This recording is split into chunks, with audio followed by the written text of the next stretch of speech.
Le damos la bienvenida. Patricio, ¿cómo estás? Buen día. ¿Cómo estás? Muchas gracias por la invitación. Gracias a Dios, el funcionario de Migraciones, supongo que habremos venido en barcos parecidos en la misma fecha, Y cambiaron puso ahí O por I. en la aduana. Así es, en ahí nos Migraciones. cambiaron. Digo la aduana porque se me vino una información de la aduana que tenía que ver con la obra social, creo que le habían sacado, no sé por qué se me relacioné a la aduana.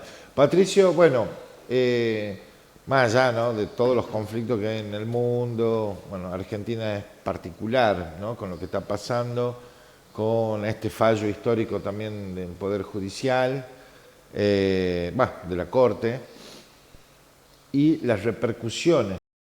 Se levanta el peronismo, levanta una bandera, se moviliza todo el país, se está movilizando, hemos visto ya imágenes de decenas, cientos de colectivos por toda la ruta, llegando o intentando llegar a la Plaza de Mayo.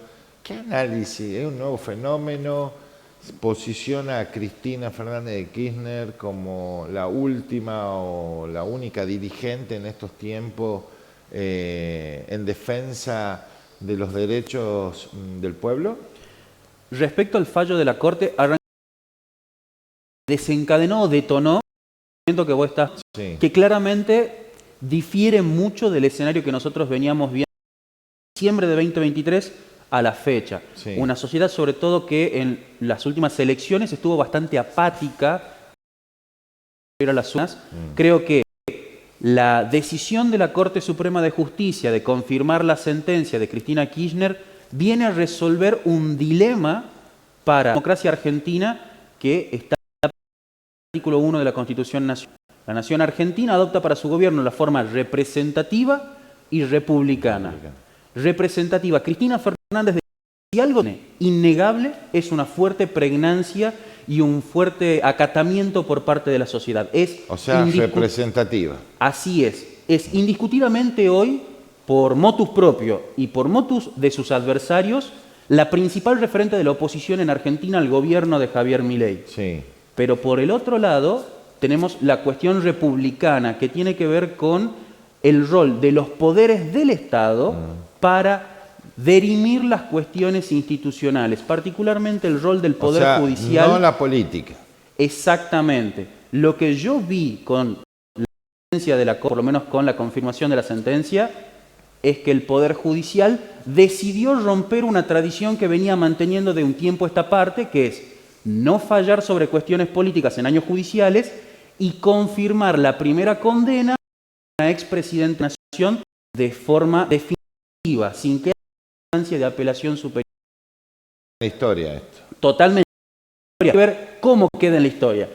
Pero eso viene a resolver un dilema que nosotros teníamos entre representación e instituciones, Sí. que me parece sano de cara a la tentación autoritaria que una enorme parte de la dirigencia política nacional tiene, sobre todo para llevarse puestas instituciones con facultades delegadas, con legislación mediante decreto, con una serie de prerrogativas que tiene de forma natural el presidencialismo argentino, Sí, como institución, y que me parece sano que la Corte decida resolver o marcar jurisprudencia respecto de esta cuestión. Espero que la Corte no sufra daltonismo como viene sufriendo hasta ahora y que solo movilice o agilice colores azules. Me gustaría ver de ahora en más, ya que hemos roto una tradición, una serie de arcoíris en las decisiones judiciales. Van a tener que trabajar porque tienen un montón de causas pendientes. Un montón de decisiones sobre las que tienen que optar qué hacer. Bueno, mirándolo desde el punto propositivo o favorable, bueno, es un cambio de tradición interesante. Del otro lado, sacar a Cristina de la cancha le da al peronismo una enorme bandera que espero no se transforme en una alfombra. Una bandera detrás de la cual articularse y ordenarse. La foto que vimos el jueves pasado en la sede del PJ, con una multiplicidad de actores que hacía mucho no se veía sentados en una misma mesa. Años. Sí, hace por lo menos una década al menos, porque ni siquiera con la conformación del Frente de Todos. El caso es el de Guillermo Moreno, ¿no?, que no se veía desde el 2015. No, y afinidad de sectores de la izquierda más dura, digo, el FIT, el PO, digo, de repente tiene una transversalidad a la cuestión que le da al peronismo una bandera importante para movilizar a la sociedad, a una sociedad y sobre todo dentro de la sociedad a un sector de la sociedad identificado con el justicialismo. Pero perdona, Sí. Patricio, pero esta decisión de la Corte también hace que flaquee no solamente uno de los poderes más importantes, que es el Poder Judicial, o el más importante, ¿no? Que flaquee, que tenga descredibilidad. Que ya la tenía, que ya la tenía, pero con esto profundiza.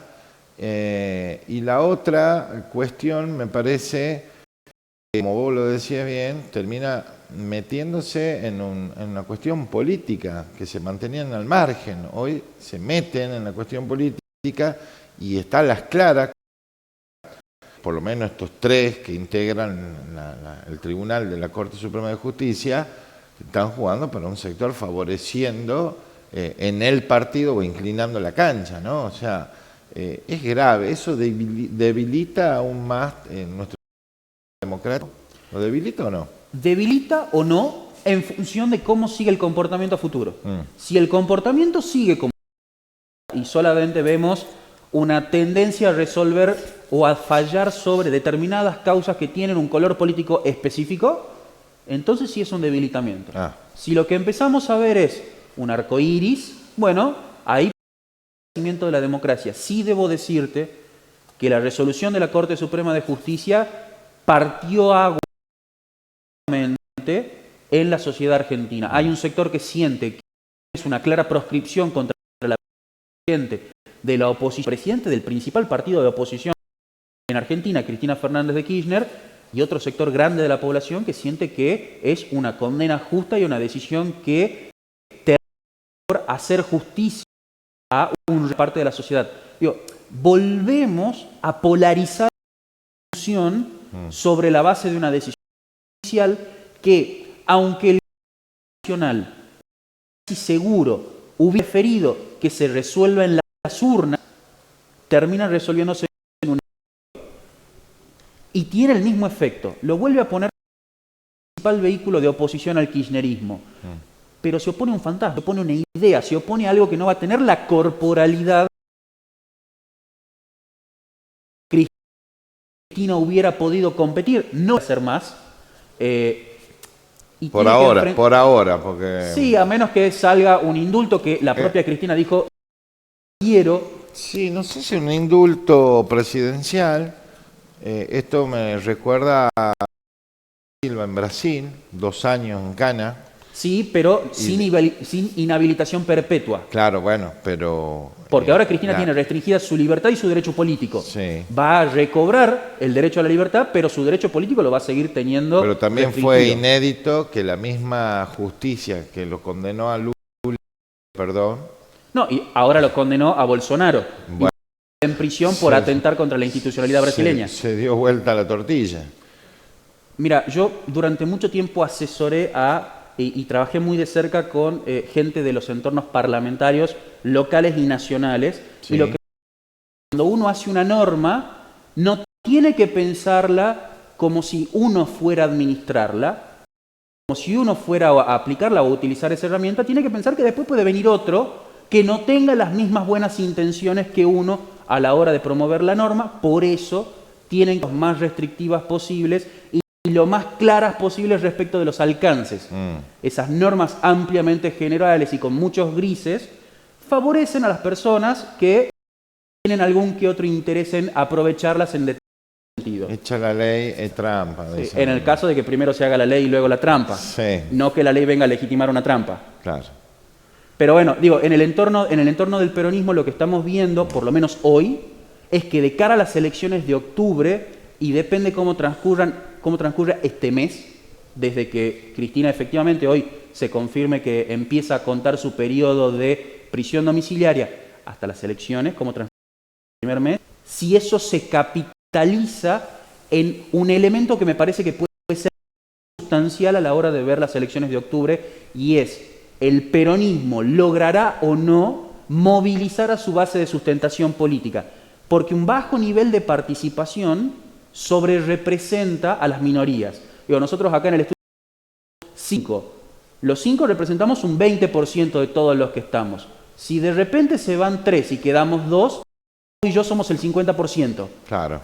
Parecemos mucho más de lo que somos. El 80% de repente el representacional desaparece, Claro. logra capitalizar, tema central.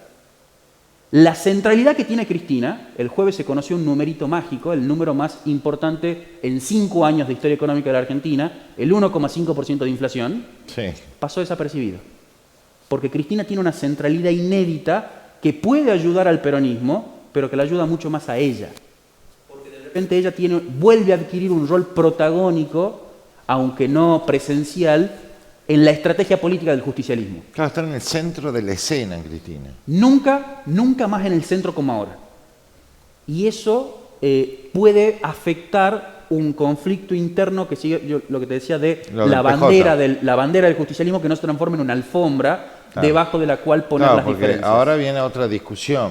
Va a estar con el arresto domiciliario, pero a ver, ¿quién va a levantar ahora o va a estar la silla vacía? ¿Quién va a alzar el bastón de mariscal? Claro. Me acuerdo un discurso interesante de la expresidente llamando al justicialismo a levantar el bastón de mariscal. Cuando yo vi a alguno que quiso levantar el bastón de mariscal, se lo sacaron y le pegaron en la cabeza. Sí. La persona, el dirigente político del justicialismo, y esta es mi mirada, que pueda hacerlo, tiene que tener 2 condiciones. La primera, ser capaz de retener el mayor apoyo posible del sector kirchnerista, si no es todo, una buena parte, pero ser capaz de desligarse de los rechazos o las precondiciones que la figura de Cristina genera por su sola presencia a cualquier alianza política. Son 2 condiciones necesarias. El peronismo no se puede permitir no buscar conformar una alternativa mayoritaria, a diferencia del gobierno nacional que busca ser la primera minoría, porque sabe que siendo la primera minoría llega un balotaje, y en el balotaje lo vimos con la reforma del 94, al peronismo se le vuelve muy difícil ganar una elección. Si el peronismo quiere ser una opción de mayoría, lo primero que tiene que hacer es buscar una formación más transversal, que creo que es a lo que apunta las imágenes que vamos viendo, pero al mismo tiempo requiere, creo yo, la posibilidad de un recambio generacional que hoy lo veo al menos obturado. Hay que ver si esa situación empieza a tomar agilidad cuando empecemos a ver la conformación de las nóminas y los espacios que se empiezan a abrir. Y encima de cara estamos al hablando 27. de unas elecciones de medio pelo, digamos, medio término. Pero Porque que son más importantes que nunca.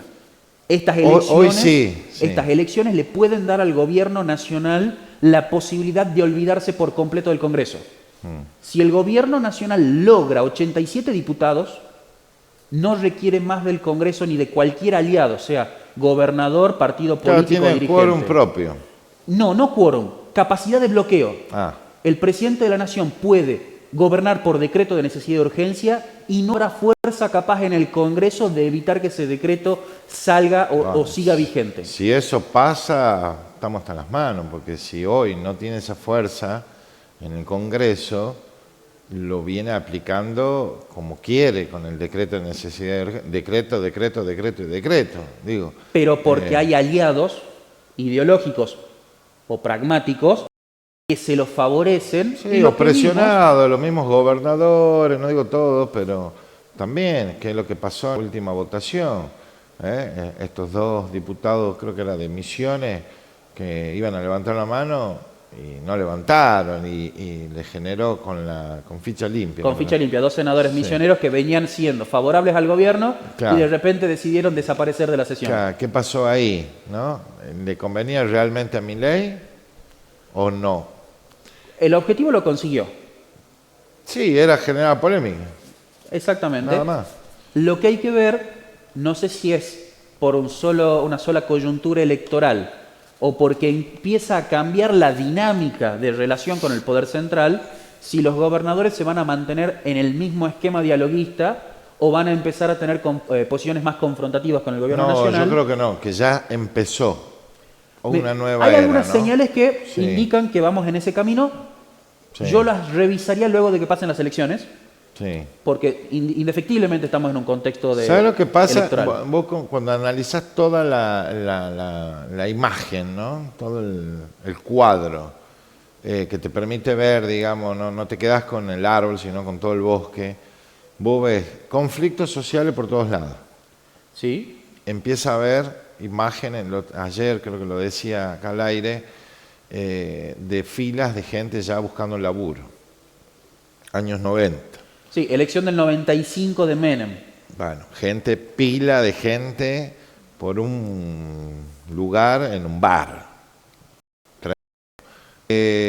Fábricas suspendiendo trabajadores. A mí me estaban diciendo el ingenio en Ledesma también que capaz que lo venden o cierran. Un ingenio histórico. Globan también, acá en Argentina, 2 o 3 sucursales, levanta, producción. Entonces vos decís, ¿qué está pasando? ¿Por qué la gente no reacciona? Que es lo que decían mucho. Y vos el escenario que vos planteás, que es verificable en la realidad, y un apoyo al presidente de la Nación que no decae. Claro, pero ¿no será mediático ese no decae de la sociedad? Mira, yo te puedo decir... Porque si los medios no me muestran a mí la realidad, los hegemónicos estoy hablando, ¿no? Sí. Y te puedo enumerar todo el grupo Clarín, Nación, América, Teis Sport, hasta en el fútbol te tiran el chivo, que es la concentración de los grandes medios hegemónicos. No te están mostrando esa realidad. Y te muestran únicamente Puerto Madero, que la gente, ¡ay, disfrutando del Día del Padre! Y bueno, sí, es otra realidad, te planteo otra cosa. Está bien, lo llevemos al COVID, que de alguna manera fue el catalizador de todo esto. También. Llegó un momento en el que se mostraba una cosa, pero después vos tenías conocidos en todos lados que estaban contagiados. En algún momento la realidad se impone. Sí. La pregunta es si la imposición de la realidad llega antes o después del turno electoral, porque son situaciones diferentes. Claro. Creo que es el escenario, en el 95, la elección que te decía de Menem llega con 18% de desocupación. Diferencia una economía mucho más formalizada que la que tenemos hoy. Hoy 50% de los argentinos trabajan en negro. Porque había un poco más de guita. No te olvides que hubo venta de Argentina, había reserva. Hoy no hay reserva. ¿No? Y de hecho crece la deuda. El lunes previo... Bueno, ¿por qué nadie habla de la deuda? El lunes, previo a la confirmación de la sentencia de Cristina, el gobierno habilitó la toma de 7.000 millones más de deuda en diferentes instrumentos. Pero la deuda sigue acumulándose. Uno dice, estoy roleando la deuda, estoy bicicleteando la deuda. La estoy bicicleteando con deuda nueva a mayor tasa. Y a mayor tasa. Y además está pidiendo ahora una prórroga para julio.